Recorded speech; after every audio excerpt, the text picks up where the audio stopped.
नमस्ते छात्रों, आज हम विकास परिहार जी द्वारा लिखित मन यह कविता देखने जा रहे हैं। सबसे पहले हम कवि का परिचय देखेंगे। कवि का जन्म 1983 गुना मध्य प्रदेश में कवि का जन्म हुआ। विकास परिहार जी ने 2000 से 2000 तक भारतीय युवा सेना में काम किया। उसके बाद पत्रकारिता के क्षेत्र में उतरकर रेडियो से वह जुड़े रहे। साहित्य के क्षेत्र में रुचि होने के कारण नाट्य गतिविधियों से भी वह जुड़े रहे। ये जो आज हम कविता पढ़ने जा रहे हैं वह हाइकू में प्रस्तुत है। हाइकू यह एक साहित्य की विधा है।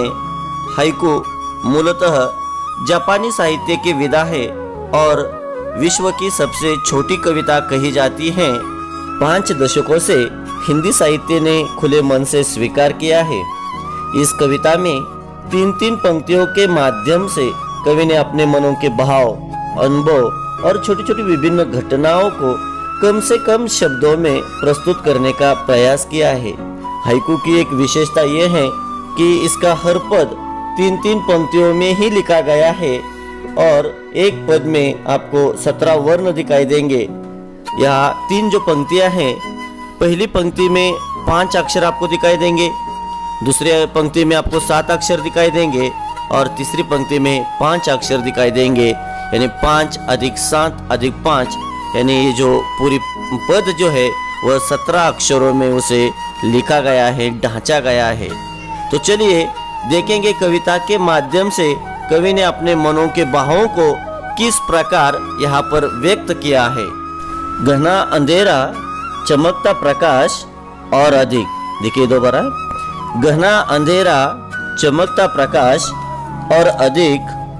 तो इस पंक्तियों का भावार्थ यह है कि जिस तरह शाम होने पर निशा यानी रात अंधेरे से घिर जाती है और अधिक अंधकार का अधिराज्य निर्माण होता है, चारों तरफ अंधेरा ही अंधेरा छा जाता है, उसी वक्त अचानक एकाध जुगनू चमक उठता है। जुगनू इसका मराठी अर्थ है काजवा। रात के समय चारों तरफ अंधेरा छाया हुआ होता है और अचानक वह जुगनू चमक उठता है और वह अंधेरे को छेद देने का काम करता है। तब वह अंधकार में सामान्य से भी अधिक चमक उठता है। उसी प्रकार कवि का कहना यह है कि हर मनुष्य के जीवन में अंधकार तो होता ही है, परंतु जो मनुष्य इस अंधकार को छेद देने का प्रयास करता है वह मनुष्य जीवन के अंधकार में चमक कर महानता प्राप्त करेगा। बस वह बिना डरे कठिनाइयों का सामना करे और हौसला रखे, यही कवि का कहना है। करते जाओ पाने की मत सोचो जीवन सारा। फिर से देखिए, करते जाओ पाने की मत सोचो जीवन सारा। इस पंक्तियों के माध्यम से परिहार जी ने जीवन का सार बताने का प्रयास किया है। कवि कहते हैं कि केवल काम करते रहना है, फल की अपेक्षा नहीं करनी चाहिए।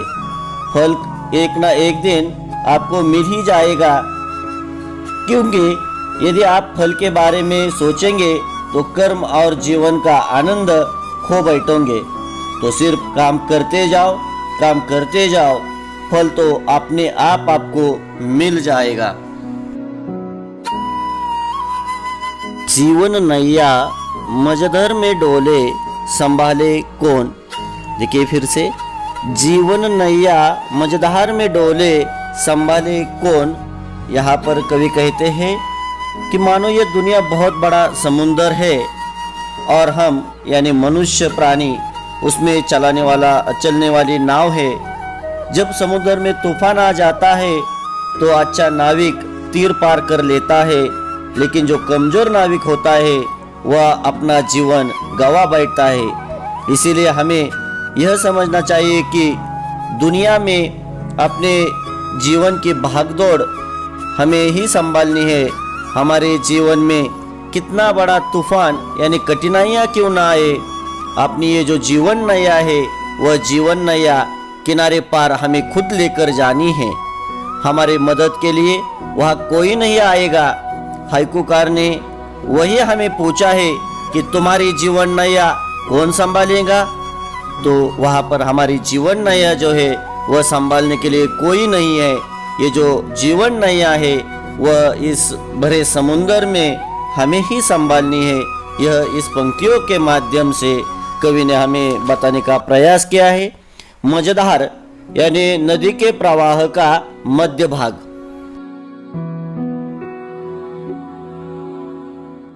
रंग बिरंगे रंग संग लेकर आया फागुन। फागुन इसका अर्थ है बसंत ऋतु। फिर से देखिए, रंग बिरंगे रंग संग लेकर आया फागुन। कवि कहते हैं कि प्रकृति में हमेशा बदलाव होते रहते हैं। बदलाव प्रकृति का नियम ही है। कवि कहते हैं कि फागुन के महीने में प्रकृति में बहुत बदलाव आते हैं।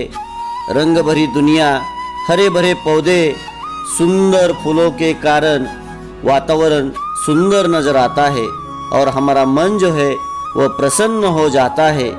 अतः हमें भी कुछ समय के लिए चिंताओं को और परेशानियों को भूलकर वसंत ऋतु का आनंद लेना चाहिए। यह इस पंक्तियों के माध्यम से कवि ने यहाँ पर बताने का प्रयास किया है। कांटों के बीच खिलखिलाता फूल देता प्रेरणा। फिर से देखिए, कांटों के बीच खिलखिलाता फूल देता प्रेरणा। कवि का कहना है कि संघर्ष ही जीवन है। हमारे जीवन में अनेक प्रकार के संघर्ष आते हैं। कवि ने बहुत सुंदर उदाहरण दिया है। गुलाब के फूलों का जो कांटों में ही खिलता है, लेकिन कांटे होने के बावजूद भी वह हमेशा खिलखिलाता रहता है। प्रसन्न रहकर अपनी सुगंध चारों तरफ फैलाता है। कितना कोमल होता है वह, फिर भी कांटों से कभी डरता नहीं। उसी प्रकार मनुष्य को भी अपना जीवन अनेक बाधाओं को लेकर जीना है। उसके जीवन में भी अनेक समस्याएं, कठिनाइयां हैं और उस पर मात करके मनुष्य को आगे बढ़ना है और दूसरों के लिए प्रेरणादायी बन जाना है। यह इस पंक्तियों के माध्यम से कवि ने बताया है। भीतरी कुंठा आँखों के द्वार से आई बाहर। फिर से देखिए, भीतरी कुंठा आँखों के द्वार से आई बाहर। कवि कहते हैं कि मनुष्य नहीं, उसकी आंखें बोलती है और चेहरा बोलता है। जब मनुष्य खुश होता है तो उसके चेहरे पर चमक दिखाई देती है। उसी तरह मनुष्य के जीवन में निराशा, अतृप्ति की भावना उसके आंखों से पता चलती है। उस वक्त उस मनुष्य का जीवन कितना निराशा से भरा है इसका पता चलता है। ऐसे वक्त उन्हें प्रेरित करके जीवन की अदृश्यता से अवगत करे। महत्वपूर्ण बात यह है कि हर एक को मनुष्य का चेहरा तथा उसकी आंखें पढ़नी आनी चाहिए। खारे जल से धुल गए विषाद मन पावन। देखिए फिर से, खारे जल से धुल गए विषाद मन पावन। कवि कहते हैं जो मनुष्य गलती करता है उसे चोट तो पहुंचती ही है। धरती के सभी मनुष्य का स्वभाव एक जैसा नहीं होता। जो समझदार, अपने जीवन के प्रति आस्था, कर्म के प्रति निष्ठा रखने वाले अच्छे काम करते रहते हैं, परंतु गलती से उनसे एक आध भूल हो जाती है और मन में असंतोष, रिश्तों में दूरता आ जाती है। परंतु अपनी भलाई चाहने वाले आपको कड़वी बातें जो हमारे हित में होती है वही करते हैं। जब सही और गलत का पता चलता है तो मन के सारे दुख दूर हो जाते हैं और मन पावन यानी प्रसन्न हो जाता है। यह सारा होते समय आपके आंखों के अश्रु जो है, उन अश्रुओं के माध्यम से यह सारा दुख धुल जाता है।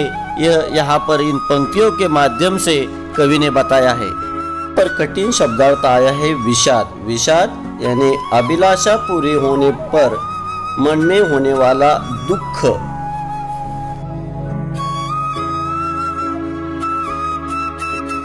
मृत्यु को जीना जीवन विष पीना है जिजविषा। फिर से देखिए, मृत्यु को जीना जीवन विष पीना है जिजविषा।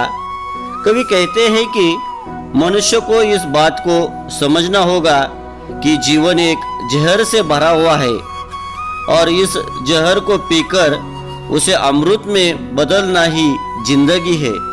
हमारे जीने का मकसद और आकांक्षा होनी चाहिए।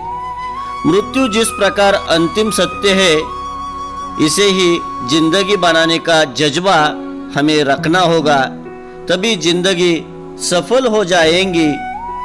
मनुष्य के जीवन में अनेक परेशानियां हैं, चिंताएं हैं और अप्रिय प्रसंग भी है, लेकिन ऐसे प्रसंग में जीवन रूपी संग्राम में डटे रहना हमारी जिजविषा का प्रमाण है। जिजविषा इसका अर्थ है जीवन के प्रति आसक्ति। मन की पीड़ा छाई बन बादल बरसी आंखें। फिर से देखिए, मन की पीड़ा छाई बन बादल बरसी आंखें। इसका मतलब यह है कि जब आकाश में बादल बहुत घने होते हैं तभी तो वर्षा होती है। उसी प्रकार जब मन की पीड़ा बहुत गहरी हो जाती है तो वह बादल बनकर हमारे आंखों के माध्यम से आंसुओं के द्वारा बरसने लगती है। चलती 7 पटरियां रेल की फिर भी मौन। फिर से देखिए, चलती 7 पटरियां रेल की फिर भी मौन। इसका अर्थ यह है कि मनुष्य के जीवन में सुख और दुख दोनों रेल की पटरी की तरह होते हैं। दोनों साथ साथ चलते हैं, लेकिन कभी एक नहीं होती। जहाँ होती है वहाँ रेल नहीं होती। इसका मतलब यह है कि मनुष्य का जीवन रेल की पटरी जैसा है। मनुष्य के जीवन में भी सुख और दुख साथ साथ नहीं चलता। जहाँ चलता है वहाँ आशंकाएं निर्माण होती है। मनुष्य को सुख और दुख को समान रूप से स्वीकार करना चाहिए। यह इस पंक्तियों के माध्यम से यहाँ पर बताने का प्रयास किया है। सितारे छिपे बादलों की ओट में सुना आकाश। फिर से देखिए, सितारे छिपे बादलों की ओट में सुना आकाश। यहाँ पर सितारों का अर्थ लिया है खुशियाँ, बादलों को बादा कहा गया है और आकाश का अर्थ लिया है जीवन। अपने जीवन को सफल करने की अनोखी कोशिश कवि ने यहाँ पर की है। कवि ने आसमान, सितारे और बादलों के रूपकों में जीवन की अहम बात बताने की कोशिश की है। कवि कहते हैं कि जीवन रूपी आकाश पर जब खुशियों के तारे चमकते हैं तो जीवन आनंदी या अवर्णनीय होता है, परंतु हर सुख क्षणिक होता है। उसके ऊपर दुख रूपी बादल छा जाते हैं, जीवन निराशा से घिर जाता है। कोशिश करनी होगी कि दुख का पर्दा हमेशा के लिए मिट जाए, क्योंकि कुछ लोग हमारे जीवन में अत्यंत महत्वपूर्ण होते हैं। उनके चले जाने पर या विमुख हो जाने पर मानो हमारा जीवन जो है वह निरर्थक बन जाता है। तुमने दिए जिन गीतों को स्वर हुए वह अमर। फिर से देखिए, तुमने दिए जिन गीतों को स्वर हुए वह अमर। यहाँ पर कवि कहते हैं कि अपने जीवन में हितप्रिय परिजन, अन्य प्रिय व्यक्तियों का होना आवश्यक है। उनके बगैर कोई भी मनुष्य अपना जीवन सफलतापूर्वक नहीं जी सकता। उन्हीं की सहायता से हमें अपने जीवन को आगे लेकर जाना चाहिए। ऐसे लोगों के प्रति हमारे मन में कृतज्ञता के भाव होने चाहिए और उन्हें भूलना भी नहीं चाहिए। उन्हीं लोगों के साथ बीती बिताई बातें जीवन संघर्ष बन जाती है।